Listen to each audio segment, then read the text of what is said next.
I've had a scan, and there's in my vertebra, there's a disc bulge that's pressing on a nerve, and they think that's what the problem is. And Mhm, I and so as long as I sit down, I'm okay. If I stand up mhm, or try to walk, it's mhm. excruciating. So life's not fun when I try to do that.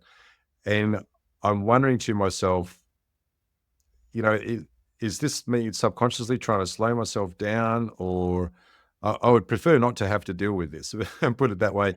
And I'm just Everything that wondering, you're what is the experiencing, lesson here? well, everything that a human is experiencing is coming from some kind of an emotional content that is built up long Mm. enough that a physical symptom or a condition then appears. Yeah. So it is to understand that uh, uh, any type of affliction that a human has is an emotion that's gotten louder. Let's use that term. Yeah. So let's go back to before you ever had this problem or this affliction. Yeah. And then to the remembrance of when it first onset or you first started to get it. What did you feel emotionally as you got this symptom? The freedom being taken away from me, that was probably the thing that stands out the most. Like, I didn't have the freedom to be able to move how I wanted, exercise how I wanted, go for a walk when I wanted. Mhm. Yeah, Yeah. So you felt like a loss of control. Something had power over you. Yeah. yeah. Something you had no control of. Yeah. So let us ask you, if we were to remove the sciatica condition from your experience and we were to go back into your early childhood as you lived at home with the parents that you lived in, did you ever feel any of those ways?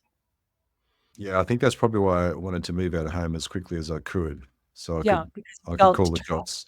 Yeah, you felt, as though you did not have full control over your experience or ability to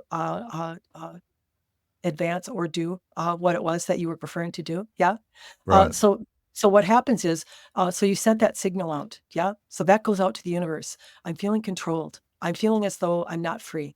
I'm feeling as though I'm not in my power or have the ability to make decisions for myself in the direction that I want to. So now understand that you've sent that signal to the universe and it says, got that. I got it. Yeah. And then it cultivated a circumstance or situation for you that would have flowed a life to you that in fact would not have existed, that you would have felt in your power, you would have felt free, you would have felt exactly the way that you would have wanted to feel. Yeah. But as you held that resonance and as you went out into your experience, we can only imagine that you found yourself with other reflections that made you feel that way through relationships, through jobs, through other experiences. Would that be accurate? Yes. Yes, and that would be accurate because that's how you create your experience, yeah? So you were holding on to that thing that you didn't like, yeah? Thinking that I don't like it and it's showing up in my experience and I'm going to let myself know that I don't like it by thinking about I don't like it, yeah? And so I expand the energy. I continue to expand the energy. So when the universe sends you a signal in one area of your life and you don't notice it, then it moves it to another area and says, well, let's try you here. Let's try you having no control over your relationship or the way that you feel in it. Let's try maybe your work area, go down into the gut. Let's move that energy around a little bit and see if we can get him to release so that I could send him the experience that I have created by the feeling that he sent me that he didn't like. But you didn't do that. You held on to it. And you continue to suffer that same feeling over and over in many different areas of your life. And you continue to layer and expand that energy. When you continue to layer and expand that energy, what happens is every energy center starts to slow. As they slow down, the life force energy is what gives you your passion. It's what gives you your wellness. Your vibrancy is all coming through those energy centers. And so, as that slows down, the universe knows that you're at threat now, that you are not getting enough of its divinity energy for it to give you the life that it wants to. So then it says, let's up the ante. Let's give him something that he can't ignore, that's so miserable that his attention on it in the way that it makes him feel, because that feeling would expand, maybe he will recognize, or maybe he might come in front of someone that will help him recognize. Maybe that's us. Yeah. That I've been holding on to this energy so long that I now have a physical symptom. And now that I've gone to the doctor and he found something, he found a bulging disc that's responsible for my problem. I'm not responsible. My bulge in my disc is responsible. Well, guess what? If you took 100 MRIs and you read them by a medical doctor, we would say in people's 60s or in that area that probably maybe 75% would have bulging discs. And of that 75%, there would be many who do not have any symptoms at all. So if a bulging disc was your problem, then why wouldn't everybody have that problem? Why would it be intermittent? We'll tell you why. because it matches the emotional value. You got to have a bulging disc and some emotion to go with it to get the reaction you're getting. Okay. All right. I got that. So now I'm kind of like, okay, what do I do about it? What can I do Yeah, about it? that's what you do. Yeah. So you have some believability going. You have some energy going in the direction of belief. I got a medical doctor with a degree that's giving me this information. I'm believing in it. I can't get away from that. We don't ever want you arguing with the human and what it believes. We want you to get congruent with whatever it is that you choose. And through congruency, through alignment, you open yourself inadvertently to flow. So when we have humans that come to us and they're taking some kind of a cancer treatment, they're not happy about it. They think it's poison, but they're afraid. They're afraid if they stop it, they're going to die because of it. And with that belief or perception, they very well might. That might be what happens. So what we tell them to do is to love the treatment. We tell them to take the last drops of the bag, rub it all over their body, and be grateful for it, and be ready and waiting for the good that it's going to do for you, because it does you no good to choose something and then go against yourself in the choice that you've made. That creates resistance in the field. Yeah. So we would tell you that you have a lot of belief going in the direction that that bulge is the problem that's causing you the problem. And so we say, then go ahead. Yeah. But do it consciously, do it knowingly, do it that I have chosen to believe in this thing. I have given my power away to this thing. This kind of consciousness and awakeness, instead of unconsciously suffering in pain, in misery, in thinking that you have no control over something, know that you did have control. Know that you did make that choice. Yeah. This is how you invite the divine consciousness. Your divinity aspect of you is aware. It's awake. It knows the truth. It's just like when people listen to some of our recordings and they say there was a resonance there. I felt something. I just felt like it matched me or it was truth. And we tell you that resonance is your divinity part of yourself. That's what you're looking to feel. You're looking for resonance. Yeah.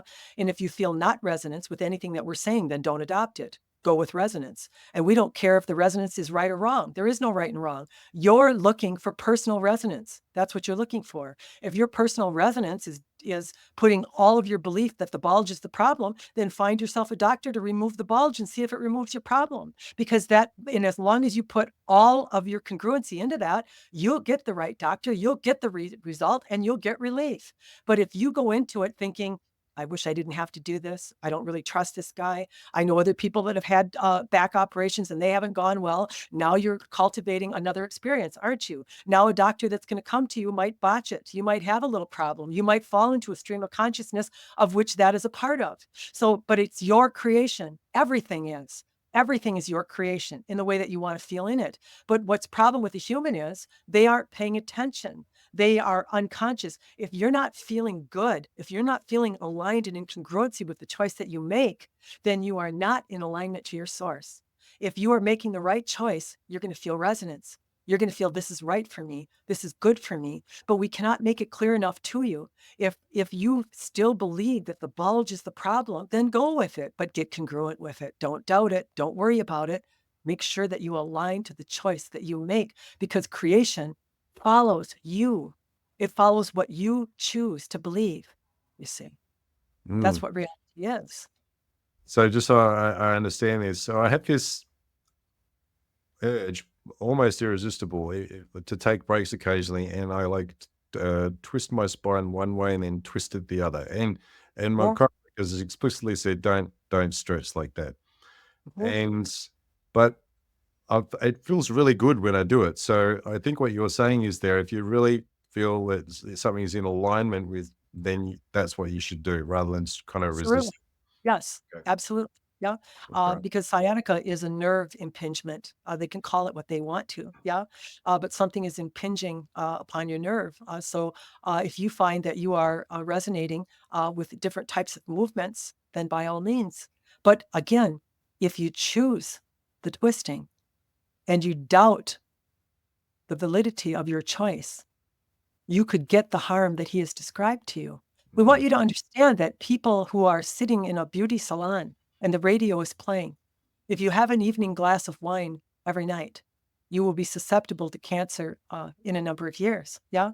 And so they hear this and they love their wine. And one night they sit down to have it, but they remember the recording. They are adding unto their universe the fears of those that are creating in fear, you see. And so it is to be aware of your emotional basis. What is it that you really are resonating with and really believing? Because if you really believe, if you've really perceived that you could hurt yourself doing what it is that you are doing because of what he has told you, then you are somewhat susceptible to what he has told you, you see. Yeah. So by becoming awakened, this is what you do. So maybe I go to twist, and maybe the thought comes that he said, don't twist. Now I take my divinity aspect of myself. I see you're afraid to twist. Yeah. I see you are worried about the choice you are making. Yeah. I have received you in that. I want to make sure you get what you want. Yeah. So now I have brought awakeness or the high vibration of awareness to my energy field where fear exists. And I'm rattling it, aren't I? That vibration cannot stand against the high vibration of love of which your divinity part is accessing. Yeah. So as you are aware and awake, people ask, how do I connect? When you are in knowingness, when you are awake and aware, when you're conscious, when you are suffering, when you are not blaming something outside of yourself, then you are awake.